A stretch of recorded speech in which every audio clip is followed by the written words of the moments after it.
Eu, durante a pandemia, eu tava ouvindo sempre, e o Buba também tinha essa parada. E eles deu essa sugestão de pergunta porque acredito que talvez algumas pessoas possam se identificar. É um conteúdo muito engraçado, muito bom, muito bem finalizado, muito bem editado, mas, dado o contexto, dado o conteúdo, ele pode ser um pouco insalubre também, principalmente porque a gente ainda fica ouvindo os trechos da voz do mito, e era aquela coisa, a gente morrendo de ódio por dentro e tudo. Então, o Buba passou pelo mesmo processo que eu. A gente ouviu até um tempo que falou, velho, preciso dar uma respirada. Não aguento mais. Mas isso rolou Então, super comum. Eu queria saber do ponto de vista de quem tá fazendo, como que vocês sobrevivem a isso, mano? Cara, eu vejo pra mim, foi meio que uma válvula de escape, sabe? Certo. Eu já ia ficar com ódio, já ia ficar com raiva. Agora eu leio, fico com ódio e falo, ok, isso vai dar um ótimo episódio. Sim. Legal. Então é meio que foi uma válvula de escape mesmo. É bem comum o pessoal vir abordar a gente na rua, quer dizer, acho que o Pedro talvez um pouco menos, porque não sei porquê. Sou menos famoso, pô. Você que é famoso, porra. Mas falando assim, cara, vocês me ajudaram muito a manter a sanidade durante a pandemia, principalmente durante a pandemia, o papo é sempre a pandemia. E porque eu não conseguia ver as notícias de outro lugar e vocês davam um negócio de catarse, um negócio de leveza com a parada do humor que a gente usa de vez em quando. A minha resposta é sempre a mesma.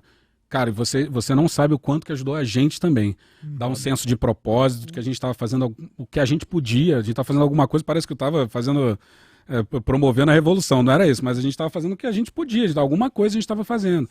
Pô, fazendo episódio lá, tentando... E ajudou muito, acho que é mais ou menos isso na linha que o Pedro falou. Caos, né? Acho que a ideia é dar alguma ordem ao caos. É meio que a ideia. Não, ele tá tentando organizar, tipo, isso aqui tá errado. Olha só, ele disse isso, mas isso é mentira por causa disso, daquilo. Sim. Tinha umas chaticezinhas, assim, da gente fazer um meio fact-checking, assim, de, ele falou isso, mas olha só, ele já falou isso. Eu nunca fui contra a vacina. Aí olha só, teve isso. Ele falou isso, nunca foi contra? Não pode. E vocês percebem que teve um crescimento maior do público durante a pandemia e o governo do... Durante a pandemia. Tem uma certa associação, porque a gente começou independente, né, em novembro de 19. Novembro de 2019, aí começa... Aí a gente vai para Central 3 no começo de março, um pouquinho antes de começar a pandemia.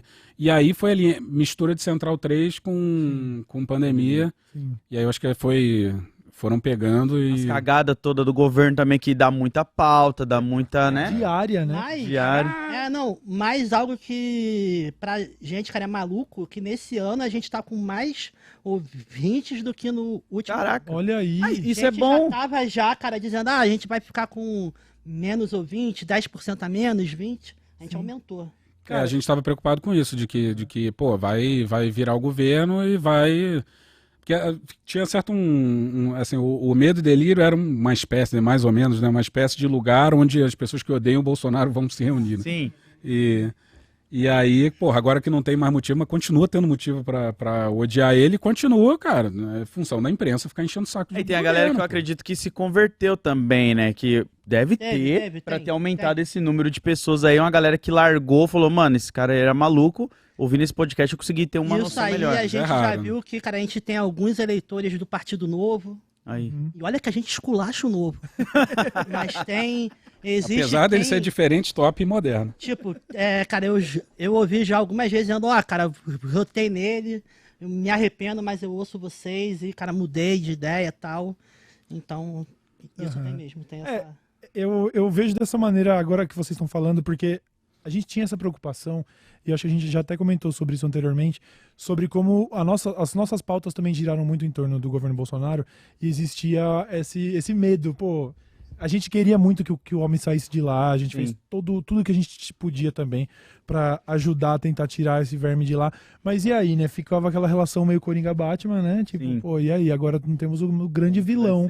Como vão ficar as pautas? Mas a gente percebeu muito rápido que o Bolsonaro perdeu, mas o bolsonarismo não vai acabar. Total. E o pior, né? Ele vai parece que se desenvolvendo, ou então tomando formas mais moderninhas, sabe? Mais eloquentes. Os outros também que vão fazendo pataquadas parecidas, discursos nada a ver, pra tentar pegar esse público. Essa galera toda é uma evolução.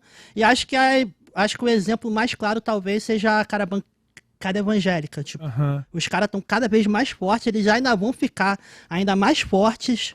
Então, a eleição, ok, perdeu, ele se fudeu, mas a gente ainda tá na merda. Sim. E quem tá otimista tá errado. Pois Eu sou é. meio pessimista. Você Tem que ter quer um pouquinho, né? Pedro Dalto, mercador do caos, né? Ah, eu falo, o otimista, ele é só a pessoa que não tem referência material, saca? Pra ele ainda tá ali, não, eu sou otimista. O pessimista é o cara que já passou por aquilo e já se ferrou. Então ele já tem um conhecimento de causa, sabe?